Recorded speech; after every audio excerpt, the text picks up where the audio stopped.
Hello everyone. जैसा कि आप सभी जानते हैं कि हम डेली बेस पे द इंडियन एक्सप्रेस की जो इम्पोर्टेंट न्यूज़ होती हैं उनको कवर करते हैं।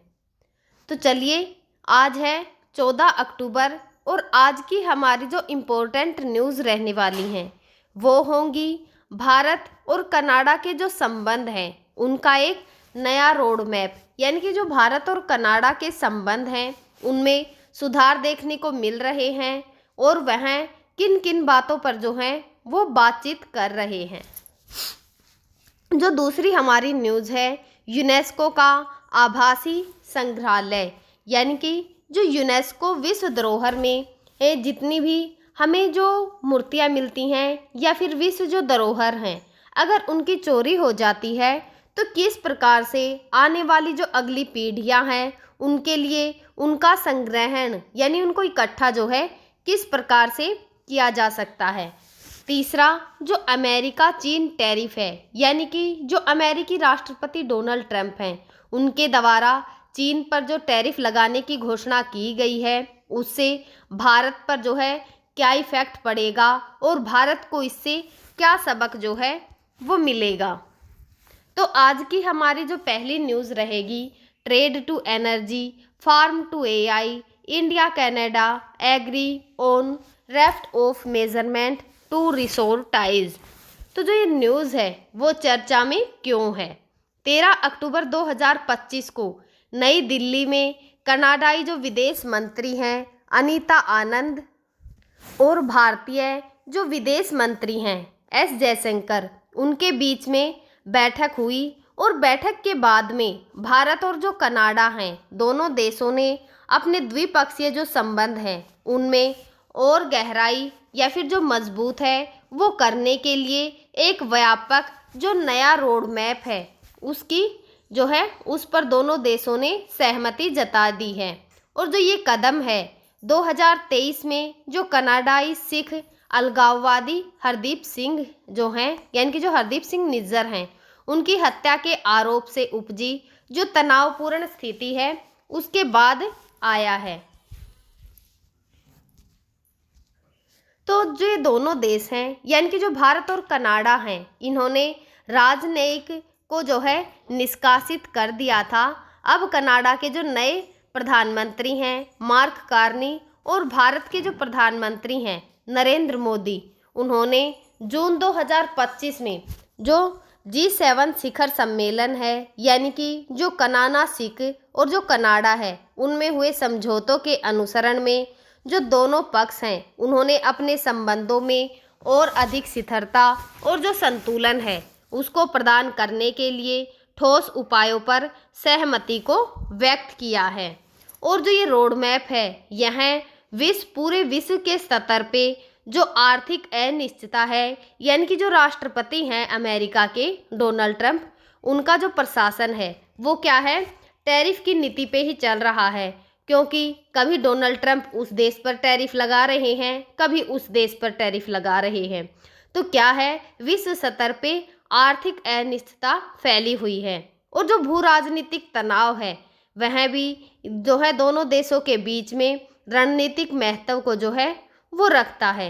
2024 के अंदर जो द्विपक्षीय व्यापार है वो कनाडा और भारत के अंदर 23.66 अरब डॉलर तक पहुंच गया, जो कि अगर बात करें पिछले वर्षों की तुलना में तो यह जो है एक वृद्धि को दर्शा रहा है। जो संयुक्त बयान है उसमें कहा गया है कि जो ये साझेदारी है दोनों देशों की एक दूसरे की जो चिंताएं हैं और जो संवेदनशीलताएं हैं उनका सम्मान करते हुए मजबूत लोगों का जो बंधन है या फिर जो आर्थिक पूरकता है उन पर आधारित रहेगा। तो इसके लिए क्या प्रमुख उपाय हैं, जैसे कि जो क्षेत्रवार सहमति है, व्यापार और जो निवेश है, जो मंत्री स्तर है उस पर द्विपक्षीय व्यापार और जो निवेश है उस पर जल्द ही जो चर्चा है वो शुरू करना इसका लक्ष्य है। और जो कनाडा भारत CEO फोरम है उनको 2026 की स्टार्टिंग में ही पुनः आरंभ जो है वो करना इसका लक्ष्य है, जो कि व्यावसायिक जो नेता हैं उनको एक मंच जो है वो प्रदान करेंगे। तो जो अंतरिम व्यापार समझौता है, यानी कि जो अली प्रोग्रेस ट्रेड का एग्रीमेंट है, यानी कि जो EPTA है, उसको पुनः शुरू करना, जो कि एक व्यापक और आर्थिक साझेदारी का जो समझौता है, यानी कि जो CEPA है, उसकी दिशा में एक इम्पोर्टेंट कदम साबित होगा। और जो इसका फोकस है, यह साफ सुथरी तकनीक, कृषि उत्पाद, सेवाएं, IT, शिक्षा, ऑडियो, वर्चुअल जो है उनमें निर्यात को बढ़ावा देगा। और भारत और जो कनाडा हैं, यानी कि जो ये दोनों देश हैं, इनको पारंपरिक जो उत्पाद हैं उनके लिए बेहतर बाजार पहुंच चाहता है, जबकि जो कनाडा है वो कृषि और जो ऑटोमोबाइल्स का क्षेत्र है उनमें अवसर जो है वो तलाश रहा है। और अगर बात करें ऊर्जा और जो महत्वपूर्ण खनिज है उनके बारे में, तो भारत और जो कनाडा हैं ये मंत्री स्तरीय जो ऊर्जा संवाद है उसको पुनः स्थापित करना, जिसमें कि जो ये कार्य योजनाएं हैं वो भी शामिल होंगी। और जो LNG यानी कि जो तरलीकृत प्राकृतिक गैस है और जो LPG है यानी कि तरलीकृत पेट्रोलियम गैस, दोनों में जो है द्विपक्षीय जो व्यापार है उसको बढ़ावा देना, साथ ही तेल गैस का जो अन्वेषण है एवं उत्पादन में जो निवेश है वो इसका लक्ष्य रहेगा। और कम कार्बन का जो ईंधन है, यानी कि जैसे हरित हाइड्रोजन है, कार्बन का कैप्चर है एंड स्टोरेज है, यानी कि जो CCUS है, और साफ ऊर्जा की जो तकनीकें हैं उन पर दोनों देशों का सहयोग रहेगा। जो सिविल न्यूक्लियर सहयोग है, भारत की जो परमाणु ऊर्जा एजेंसी है और जो कनाडाई यूरेनियम आपूर्तिकर्ता हैं, दोनों के बीच में चर्चा हुई है। और जो ये महत्वपूर्ण खनिज संवाद है, इसमें मार्च 2026 में जो टोरंटो है वहाँ पर पहला कनाडा भारत जो महत्वपूर्ण खनिज संवाद है वो होगा, जो कि भारत की ऊर्जा का जो संक्रमण है उसके संस्थानों उसके जो संसाधन हैं उनकी पहुँच को और अधिक जो है वो बढ़ा देगा। तो जो कृषि और अगर बात करें खाद्य सुरक्षा की, तो यह स्थिर और जो टिकाऊ आपूर्ति की श्रृंखला है उसका विकास है। और जो सर्वोत्तम प्रथाएं हैं और तकनीकी सहयोग है उनके माध्यम से कृषि मूल्य की जो श्रृंखलाएं हैं उनको मजबूत करना इनका उद्देश्य है। जो पोषण सुरक्षा है उसको बढ़ाना, कृषि अपशिष्ट को ऊर्जा और जो जैविक उपकरक हैं उनमें रिसाइकलिंग को बढ़ावा देना, और जलवायु जो प्रतिरोधी कृषि है या फिर जो खाद्य प्रणालियां हैं उनमें नवाचार, जो कि खाद्य सुरक्षा और जो किसान की आय है उसको बढ़ाने पर जो है अपने ध्यान को एकीकृत किया है। जो AI, विज्ञान प्रौद्योगिकी और जो डिजिटल नवाचार है, जो कि संयुक्त विज्ञान एवं प्रौद्योगिकी सहयोग जो समिति है उसको पुनः आरंभ करना, कृत्रिम बुद्धिमत्ता यानी कि जो AI है, डिजिटल इंफ्रास्ट्रक्चर और जो साइबर सिक्योरिटी है उसमें भी सहयोग जो है दोनों देश देने वाले हैं। जो कनाडाई AI शोधकर्ता हैं और जो स्टार्टअप हैं उनको फरवरी 2026 में भारत की AI इम्पैक्ट जो समिट है उसमें भाग लेने के लिए प्रोत्साहित करना भी इसका लक्ष्य जो है वो रहा है। और जो डिजिटल पब्लिक इंफ्रास्ट्रक्चर के अवसर हैं उनकी खोज भी। जो शिक्षा है, पर्यटन या फिर जो लोगों से लोगों के बीच में बंधन है, जो कि उच्च शिक्षा कार्य समूह को पुनः सक्रिय करना, जो कि जो शैक्षिक नेटवर्क है या फिर जो संस्थागत संबंध हैं उनको मजबूत करेगा। और जो शिक्षा, अनुसंधान, पर्यटन और जो पेशेवर गतिशीलता है उनमें जो सहयोग है उसको बढ़ाना भी इसका लक्ष्य है। और कनाडा के जो विदेशी कैंपस मॉडल है उसको भारत में बढ़ावा देना, साथ ही सांस्कृतिक जो आदान प्रदान है उसको करना। अगर इसकी बात करें कि इस न्यूज़ की पृष्ठभूमि या फिर जो प्रगति राजनीतिक बहाली है वो कब हुई, तो अगस्त 2025 में जो उच्चायुक्त हैं उनकी बहाली के बाद सितंबर में राष्ट्रीय सुरक्षा सलाहकार, भारत के अंदर अजीत डोभाल और कनाडा के अंदर डुइन, इनकी जो है वो बैठक हुई थी, जहां पर खालिस्तानी जो उग्रवादी और जो अपराध हैं उन पर खुफिया जानकारी साझा करने पर जोर भी दिया गया था। जो व्यापारिक प्रगति है कि 11 अक्टूबर को भारतीय वाणिज्य मंत्री पीयूष गोयल और कनाडाई समकक्ष मनिंदर सिंह की जो बैठक है उसमें इस तकनीक पर जो ये साफ तकनीक है, एआई है या फिर जो कृषि और अन्य जो महत्वपूर्ण खनिज हैं उन पर भी इसके अंदर चर्चा जो है वो हुई। और जो चुनौतियां, हालांकि सहमति जो है अभी भी सकारात्मक ही है। और जो विश्व सिख संगठन है यानी कि WSO जैसा जो समूह है, उन्होंने भी चिंता जताई है कि जो ट्रांसनेशन दमन जारी है और दोनों पक्षों ने कानून जो परिवर्तन का संवाद है उसको जारी रखने का भी वादा जो है वो एक दूसरे से किया है। जो वैश्विक संदर्भ जो है अगर उसे देखें तो जो ये समझौता है अमेरिका की जो टैरिफ और वैश्विक आपूर्ति श्रृंखला की जो अनिश्चितता है उनके बीच में जो दोनों देश हैं यानी कि जो भारत और कनाडा है उनके लिए विविधीकरण का अवसर प्रदान करता है। और भारत कनाडा का जो यूरेनियम और खनिज हैं उन पर निर्भर है, जबकि जो कनाडा है भारतीय बाजार की जो तेज वृद्धि है उससे लाभान्वित जो है वो होगा। और संयुक्त बयान में बहुपक्षीय जो संस्थान हैं उनके सुधार पर भी सहमति बनेगी, जो कि इंडो पैसिफिक का जो एरिया है उसमें साझा हितों को मजबूत जो है वो करेगा। तो हमारी जो ये न्यूज़ है इससे रिलेटेड जो PYQ हैं प्रीवियस ईयर के उनको देखते हैं। तो हमारा जो पहला क्वेश्चन है कि G20 के बारे में निम्नलिखित कथनों पर विचार करें, यानी कि जो G20 है वो दरअसल है क्या। तो जो कथन एक है कि G20 जो है वो समूह जो है मूल रूप से जो वित्त मंत्री और केंद्रीय जो बैंक गवर्नर हैं उनके एक मंच के रूप में जो है वो स्थापित किया जाता है, ताकि अंतर्राष्ट्रीय आर्थिक और जो वित्तीय मुद्दे हैं उन पर चर्चा की जा सके। दूसरा कथन है कि डिजिटल जो पब्लिक इंफ्रास्ट्रक्चर है भारत की G20 की जो प्राथमिकताएं हैं उनमें से एक है। तो उपरोक्त कथनों में से कौन सा कथन जो है वो सही है।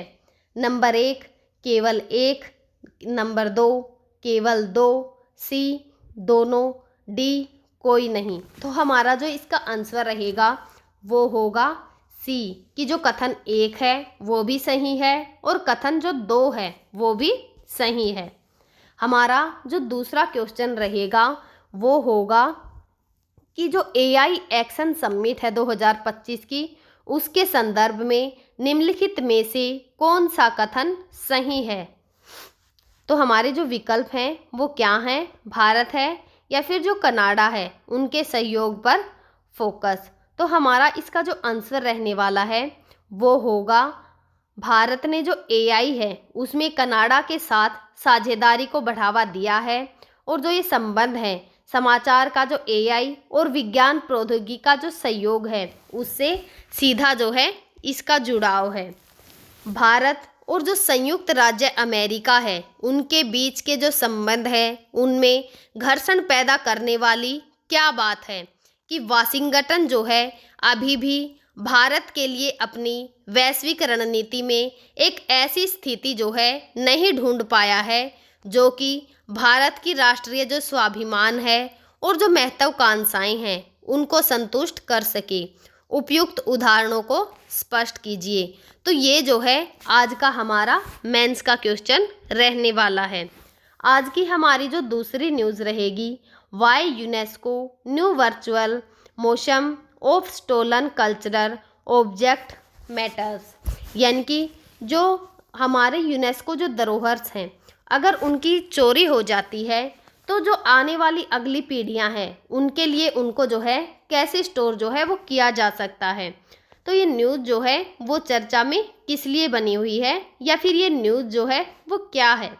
तो जो यूनेस्को है यानी कि संयुक्त राष्ट्र शैक्षिक वैज्ञानिक एवं जो सांस्कृतिक संगठन है इसने हाल ही में ही एक वर्चुअल जो museum of stolen cultural object जो है उसको लॉन्च किया है, जो कि दुनिया का पहला ऐसा वैश्विक डिजिटल प्लेटफॉर्म है जो कि चोरी या फिर लूटी गई जो सांस्कृतिक धरोहर हैं उनको 3D जो है मॉडलिंग कर देता है और उसका जो वर्चुअल की रियलिटी है यानी कि जो VR है उसके जरिए उसको फिर से पुनर्जीवित जो है वो कर देता है।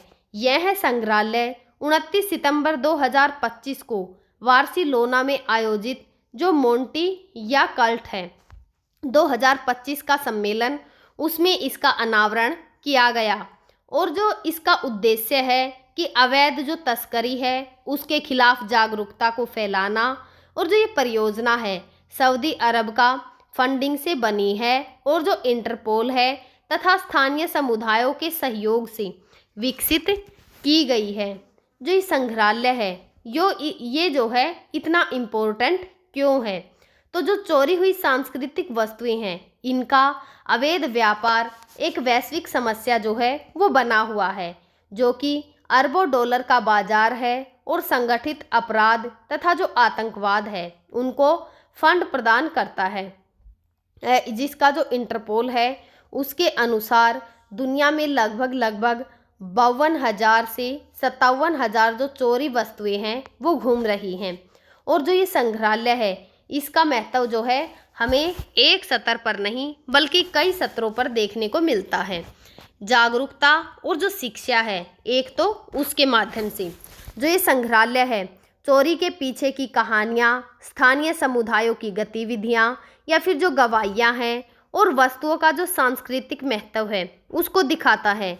उदाहरण के लिए जो चीन की मिंग राजवंश की कांस्य बुद्ध जो प्रतिमा है या फिर जो सीरिया के अंदर पालमायरा जो संग्रहालय है उससे चुराया गया है। तो 120वीं जो 120 जो ईस्वी है उसका सोने का लॉकेट भी इसी के अंदर शामिल है। यूनेस्को की जो महानिर्देशक ओट्रे अजोले ने कहा है कि यह चोरी जो है वस्तु के पीछे का जो इतिहास या फिर पहचान और मानवता का एक टुकड़ा छिपा होता है, जो कि शोध से जो है वो दूर हो जाता है।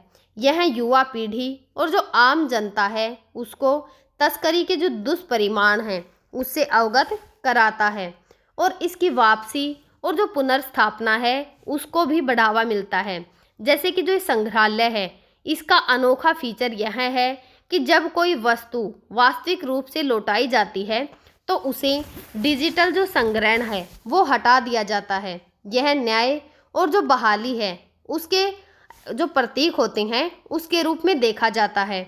उदाहरण के तौर पर देखें तो 2024 के अंदर चिली से जो मोरक्को जो है लौटाया गया और जो ट्राइलोबाइट जीवाश्म है यहाँ दिखाया गया। यह सदस्य देशों को 1970 की जो यूनेस्को कन्वेंशन है उसके तहत तस्करी रोकने और जो वस्तुएं हैं उनकी वापसी के लिए प्रेरित करता है। जो तकनीकी नवाचार या फिर जो इनकी पहुंच है वह 3D जो रेड रिंग है उससे वस्तुओं का वर्चुअल गैलरी में जो है घुमाया जा सकता है। जैसे कि जो असली संग्रहालय है उसके अंदर यह अफ्रीका, एशिया, यूरोप या फिर जो आदि क्षेत्र हैं उनके अंदर 250 से अधिक जो वस्तुएं हैं उनको कवर करता है। और VR जो है वो हैंडसेट पर भी उपलब्ध है। इससे जो चोरी की गई वस्तुएं हैं उन तक वैश्विक जो पहुंच है वो संभव हो जाती है, जो कि भौतिक रूप से असंभव है। और जो संग्रहालय है इसकी जो संरचना या फिर जो इसका ऑडिटोरियम है उसके बारे में बात करें तो उद्देश्य का जो परिचय है कि जो स्टोलन कल्चरल ऑब्जेक्ट गैलरी है चोरी वस्तुओं का टाइमलाइन आधारित जो प्रदर्शन है या फिर जो रिटर्न एंड जो इसका रिस्टिट्यूशन है उस रूम में सफल वापसी की जो कहानी है उससे प्रेरित है।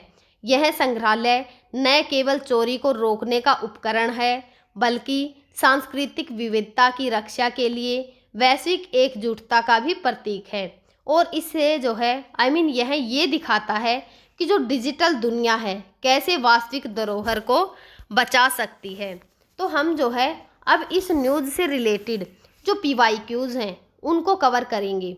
तो हमारा जो पहला क्वेश्चन रहने वाला है कि 2024 में आया था ये, निम्नलिखित में से कौन सा कथन सही है कि यूनेस्को विश्व धरोहर सूची में शामिल जो गुण हैं उनके संबंध में विचार कीजिए।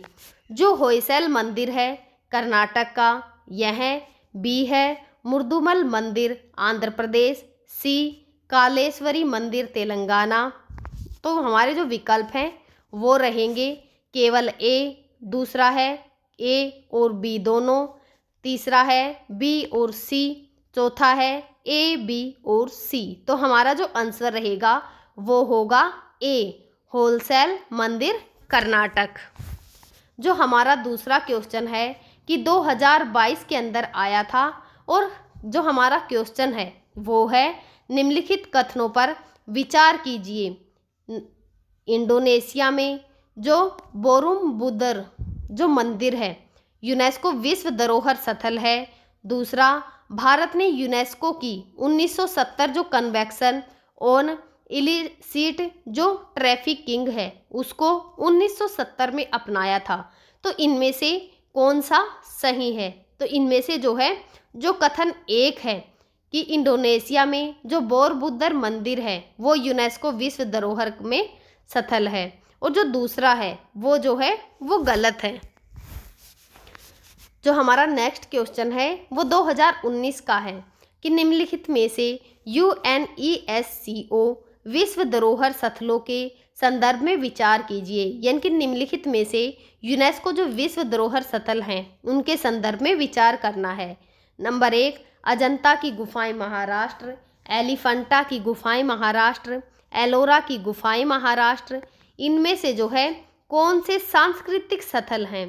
तो हमारा जो आंसर रहेगा वो होगा सभी, यानी कि जो अजंता की गुफाएं भी, एलिफेंटा की गुफाएं भी, एलोरा की गुफाएं भी, सभी जो है वो सांस्कृतिक स्थल हैं।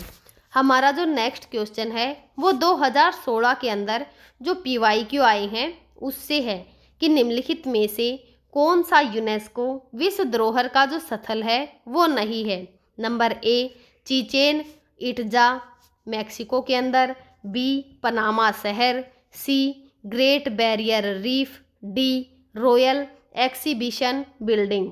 तो हमारा जो आंसर रहेगा वो होगा बी पनामा शहर। हमारा जो नेक्स्ट क्वेश्चन है वो 2013 के अंदर जो है वो आया था कि निम्नलिखित कथनों पर विचार कीजिए कि अहमदाबाद का ऐतिहासिक शहर यूनेस्को विश्व धरोहर स्थल है। यूनेस्को की सूची में भारत के सबसे अधिक जो सांस्कृतिक स्थल हैं। तो हमारा आंसर रहेगा केवल एक। आज का हमारा जो ऐसी ही न्यूज़ से रिलेटेड जो मेंस का क्वेश्चन रहेगा जो कि 2023 के अंदर जो है वो आया है। वैदिक समाज और धर्म की मुख्य विशेषताएं क्या हैं? क्या आपको लगता है कि इसमें से कुछ विशेषताएं अभी भी भारतीय समाज में प्रचलित हैं? तो हमारा जो दूसरा क्वेश्चन रहेगा वो होगा भारतीय संस्कृति में सूफी और जो मध्यकालीन संत हैं उनकी भूमिका का मूल्यांकन कीजिए। क्या उन्होंने हिंदू मुस्लिम जो समाज है उसकी धार्मिक प्रथाओं को बदल दिया है? आज की हमारी जो लास्ट न्यूज़ रहेगी वो होगी limitations of Trump's tariff strategy on China, some cues for India amid shipping trade winds.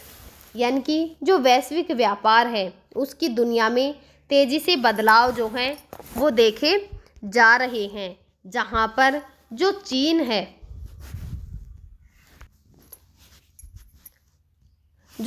है उसके खिलाफ टैरिफ की जो रणनीति है अब अपनी सीमाओं को छू रही है।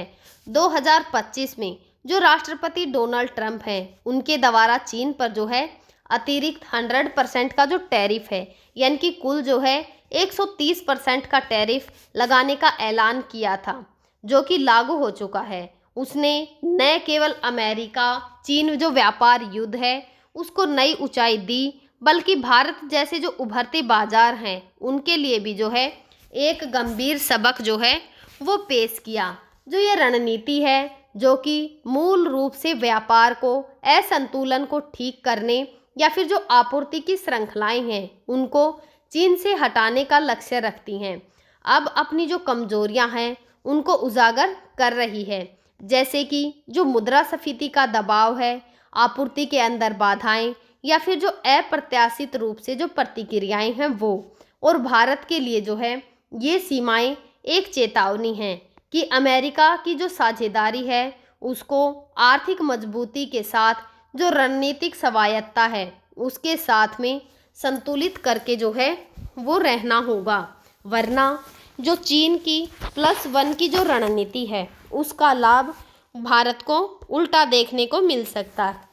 जो अमेरिका है उसकी चीन पर जो टैरिफ की रणनीति है उसकी सीमाएं क्या क्या हैं, तो जो मुद्रास्फीति या फिर जो घरेलू अर्थव्यवस्था है उस पर बोझ, अमेरिका में चीनी आयात पर 100% का जो टैरिफ है यानी कि जो अतिरिक्त टैरिफ है उससे इलेक्ट्रॉनिक्स जो टेक्सटाइल हैं या फिर जो सौर पैनल हैं और सेमीकंडक्टर हैं इन जैसे उत्पादों की कीमतें 20 से 30% बढ़ सकती हैं।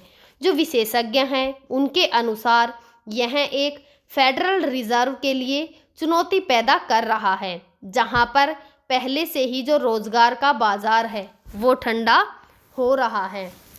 और अगर बात करें चीन की जो मजबूत प्रतिक्रिया या फिर जो वैश्विक आपूर्ति की श्रृंखलाएं हैं उनके विघटन की, तो चीन ने जो रेयर अर्थ एक्सपोर्ट है उस पर नियंत्रण कस कर जो है वो जवाब दिया है।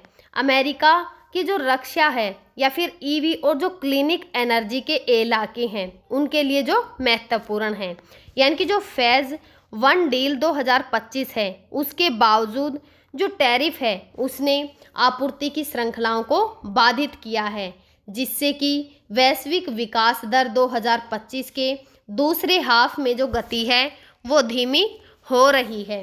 और जो रणनीतिक असफलता है या फिर जो अप्रत्याशित परिणाम है कि टैरिफ से अमेरिका का चीन पर जो निर्भरता है वो कम होने के बजाय जो वैश्विक कीमतें हैं उनको बढ़ा रहा है, जैसे कि जो ईवी हैं या फिर विंड टर्बाइन्स हैं उनमें।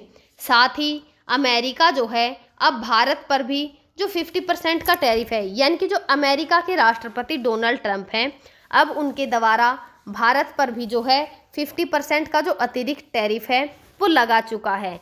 और जो रूसी तेल है उस खरीद को लेकर यह जो टैरिफ है वो लगाया गया है, यह दोस्ती के बावजूद है। और अगर बात करें इनके अवसरों की, तो जो निर्यात है उसमें वृद्धि और जो चीन +1 का नियम है कि चीन पर उच्च टैरिफ से जो अमेरिकी बाजार है उसमें भारतीय उत्पाद, टेक्सटाइल, खिलौने, फार्मा और जो प्रतिस्पर्धी हैं वो भी हो सकते हैं। जो FIEO है उसके अनुसार यह जो है 131 अरब डॉलर से द्विपक्षीय जो व्यापार है उसको बढ़ा देगा। और इसको लेकर जो चुनौतियां हैं कि जो अमेरिकी अस्थिरता और चीन के ओर जो झुकाव है, यानी कि जो कोई भी अमेरिकी जो डील है वो अंतिम नहीं होती, जैसा कि GTRI ने जो है वो कहा है, क्योंकि जो अमेरिका के राष्ट्रपति हैं डोनाल्ड ट्रंप वो कब क्या कह दें, किस चीज़ का ऐलान कर दे उसका किसी को नहीं पता होता। तो इस न्यूज़ से हमें क्या निष्कर्ष मिलता है कि अमेरिका की जो टैरिफ की रणनीति है उसकी सीमाएं, जैसे कि घरेलू मुद्रास्फीति और जो प्रभावी दबाव है, भारत को यह सिखाती है कि वैश्विक व्यापार में कोई भी स्थायी विजेता नहीं होता, बल्कि भारत के पास चीन का जो +1 का लाभ है वो लेने का मौका है।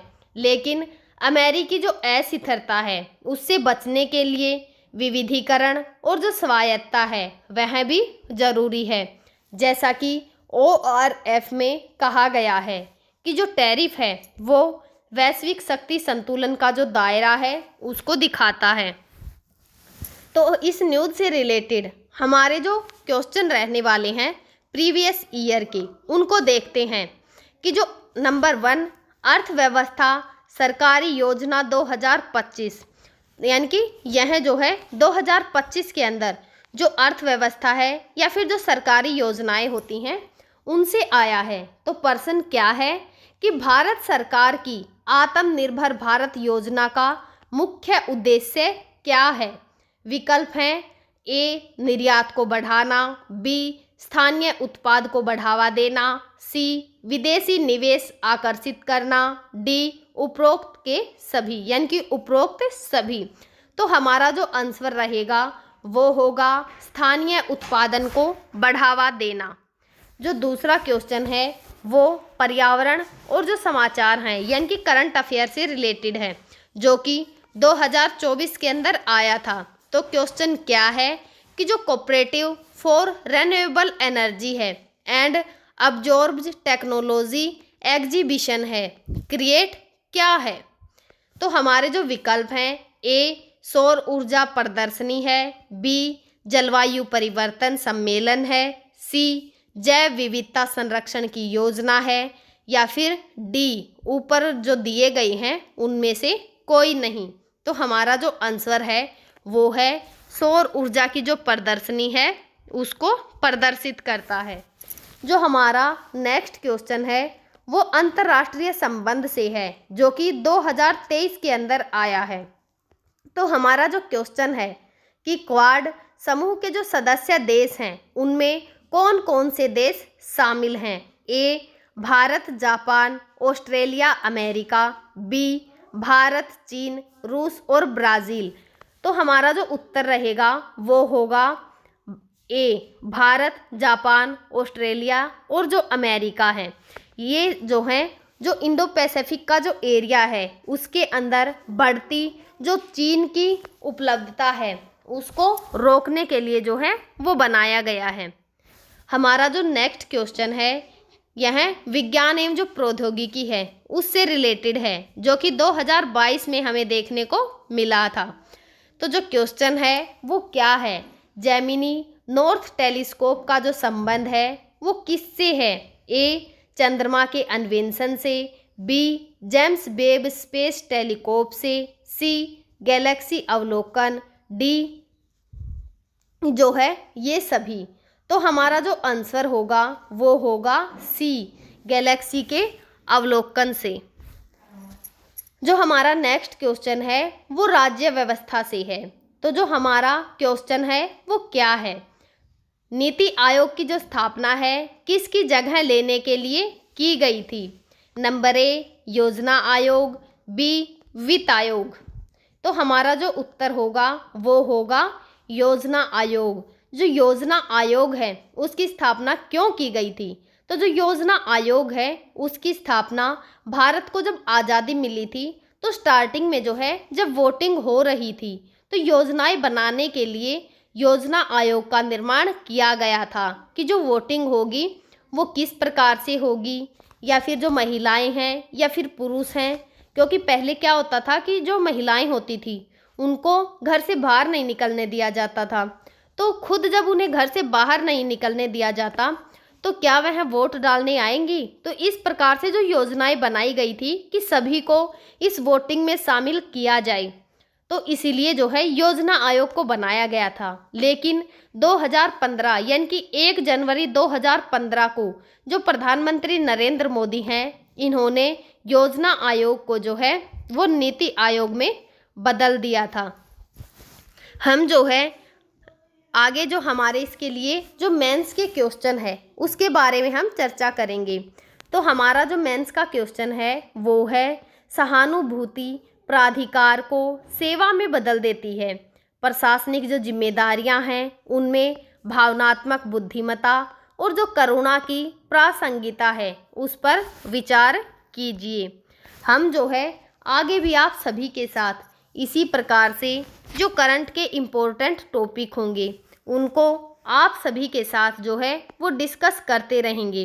तब तक आप पढ़ते रहिए, खुश रहिए। Thank you.